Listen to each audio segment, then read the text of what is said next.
Good morning mga kagunteng. At ito na nga, nagkakape-kape nga ako at maaga nga ho ako nagising dyan. Always naman, di ba? Pero ito nga ay maagang paggising ko para kasi nga may kausap nga ako dyan tao na kung pwede nga daw akong gumupit doon nga sa nagiging project nga nila. Yun ay libreng gupit balik eskwela, diba? Ang ganda pakinggan. Libreng gupit, balik eskwela. Pag mga ganyang project po talaga ay hindi talaga ako humihindi kasi nga ay nakakatulong nga tayo at yun nga ay nag-aayos na nga rin tayo ng gamit dahil nga nung nakaraang linggo pa ako kausap nung kaibigan ko na ito at yun na nga napagbigyan ko na nga rin ho kasi nung last year po na naging project din po nila yung gantong gupit eskwela ulit, yung libreng gupit balik eskwela ay hindi nga ho ako naka-attend pero napa-oo ako noon. Pero ngayon babawi nga ho ako doon sa aking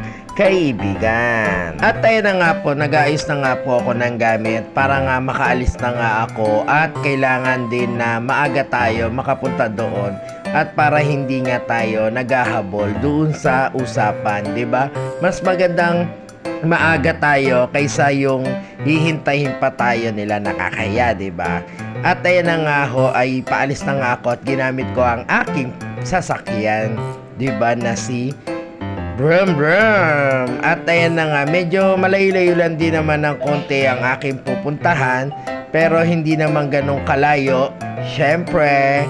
At yan na nga ho, nakarating na nga ako dito sa venue ng ating pagupitan or yung balik eskwela libreng gupit. Parang binaligtad ko yata no? Yan nga, at pahinga-pahinga muna at syempre pa-fresh muna syempre bago tayo at ayan na nga po ang aking kaibigan na si Volta, isang secretary ng barangay at member po siya ng Tao Gama, 'di ba? Yan nga po ay sila nga ho yung nag-isip nga po ng gantong project para nga makatulong sa kanilang barangay. Yan po ay yung mga Tao Gama sa Bangin chapter. Kaya yun nga, proud din ako na naisali nga rin ako dito sa pagupitan na libreng pagupitan, 'di ba? At ayun na nga po, at nagugupit na nga ako diyan. At nakarami nga ho ako dyan na gupit pero hindi ko na rin siya nakuhaan dahil nga baka nga malobat yung cellphone ko at sa dami naman ng gugupitan baka naman ma-pull ang aking cellphone. At sa mga ganitong trabaho talaga ay ganadong-ganado nga si Kagunteng ninyo kasi nga nakatulong na at ito nga ay naisali pa nga ako dito sa project nila na balik eskwela libreng gupit or libreng gupit balik eskwela. O yan na, bahala na kayo kung ano yung tamang ano doon. At yan na nga ho ay ini-start na nga ho namin at dadalawa nga lang ho kaming manggugupit dyan kasi ang alam ko ay tatlo kami pero nag-back out yata or hindi yata nakapunta yung isang hairdresser. At ayun na nga, at medyo paunti-unti na rin yung ginugupitan nga namin at unti-unti rin siyang natatapos. At ayun na nga ho, ay pinakain na nga ho kami ng umagahan. Pero sabi nga maaga nga ho talaga kaming gumawa dyan. Tapos para medyo gana-ganahan din ay napakain din naman ho kami. At ang dami talagang busog sarap talaga ang nangyari ho sa amin dyan at sulit na sulit po talaga. At may pakok nga dyan at pa milk tea pa yata yan, o diba?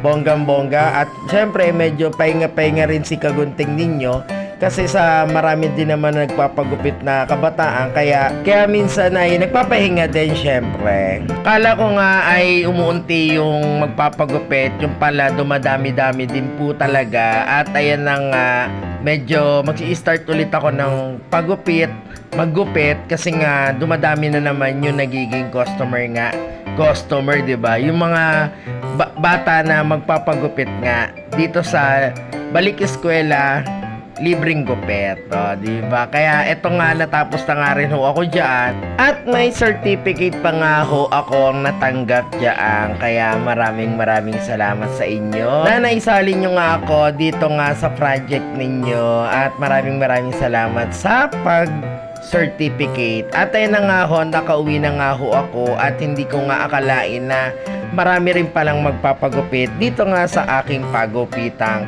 Kaya wala nang pahinga si kagunting ninyo. Go pa rin, dire-diretso kasi sayang nga yung kikitain. Pero sabi nga pag walang tiyaga, wala kang adobo. Charot. Kaya nga ini-start ko na rin na maggupit-gupit para nga maubos din yung matapos ko rin yung mga customer ko dito sa aking pagupitan kasi habang tumatagal ay dumadami nga. Yun nga yung sinasabi nga pag may schooling na or start na ng pasukan sa school ay marami na rin po talagang magpapagupit. Yun nga lang ay mag-isa nga lang ako dito at medyo mahirap din pag mag-isa ka nga sa pagupitan. Pero yung iba nga hindi ko na nga rin na kukuhaan kasi nga nagmamadali na rin ako at kailangan din matapos na. At dito nga ho ay gabing-gabi na rin ho ako natapos dyan kasi nga sa sobrang dami nga na magpapagupit at yung iba ay pinabalik ko na lang or hindi ko na po talaga nagupitan kasi nga sa sobrang pagod ko na rin, 'di ba? Bali doon sa balik eskwelang libreng gupit ay nakarami din ako.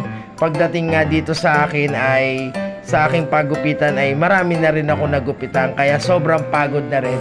Kaya maraming salamat po sa suporta sa inyo. Kung nagustuhan nyo man ang aking video, paki-like, share at comment na rin para makatulong na nga rin sa akin. Maraming salamat. Bye-bye!